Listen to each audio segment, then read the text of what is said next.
Hi friends, welcome to Kanikayal channel. இன்னைக்கு நம்ம சேனல்ல காலிஃப்ளவர் 65 எப்படி செய்து பார்க்கலாம். அதுக்கு வந்து காலிஃப்ளவர் ஏற்கனவே வந்து சுடு தண்ணியில மஞ்சள் சால்ட் போட்டு கொஞ்ச நேரம் ஊற வச்சிருக்கேன்.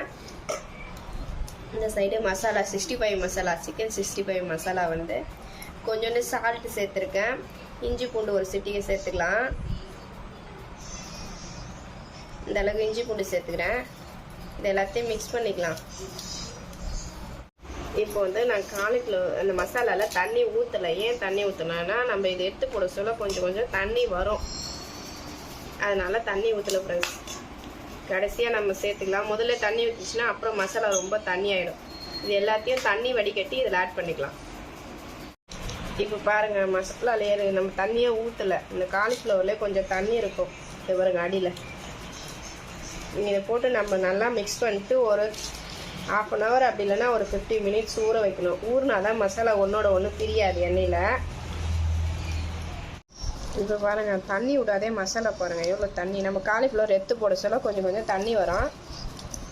தண்ணி விடாதே நம்ம நல்லா கெட்டியாக பிசைஞ்சணும். இது வந்து கொஞ்சம் ஊறட்டும். ஒரு 50 மினிட்ஸ் இல்லை 20 மினிட்ஸ் 1/2 அன் ஹவர் கூட ஊறலாம் நம்ம விருப்பத்துக்கு ஏற்ப. அவ்வளோதான் ஃப்ரெண்ட்ஸ், இதுக்கு ஊறட்டும். அப்புறம் நம்ம ஆயிலில் ஃப்ரை பண்ணிக்கலாம்.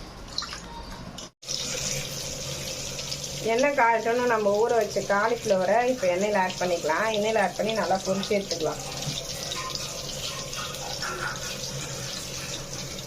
காலிஃப்ளவர் போட்ட உடனே நம்ம திருப்பி போடக்கூடாது. ஏன்னா கலருன்ற மசாலா வந்து பிரிஞ்சிடும். இங்கே பாருங்கள், அடியில் வெந்துக்குதா மேலே மசாலாக்குது. அரை வேக்காடு வெந்த பிறகு தான் நம்ம திருப்பி போடணும். அப்போ தான் மசாலா உதிராமோட. உடனே நம்ம திருப்பணும்னா அந்த மசாலா அப்படியே எண்ணெயோட பிரிஞ்சிடும். இதுதான் ஃப்ரெண்ட்ஸ் ட்ரிக்கு.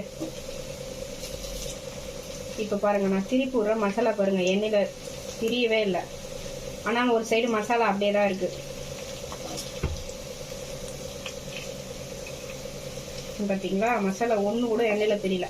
இந்த மாதிரி நம்ம திருப்பி விட்டு இந்த சைடை வெந்ததும் நம்ம எடுத்துக்கலாம். இங்கே பாருங்க, நான் 2-3 வாட்டி திருப்பி போட்டிருக்கேன். இப்போ கலர் நல்லா சேஞ்ச் ஆயிடுச்சு. இந்த நுரை கட்டுறது நின்றுச்சுனாவே வெந்துச்சுன்னு அர்த்தம். இப்போ நம்ம எடுத்துக்கலாம்.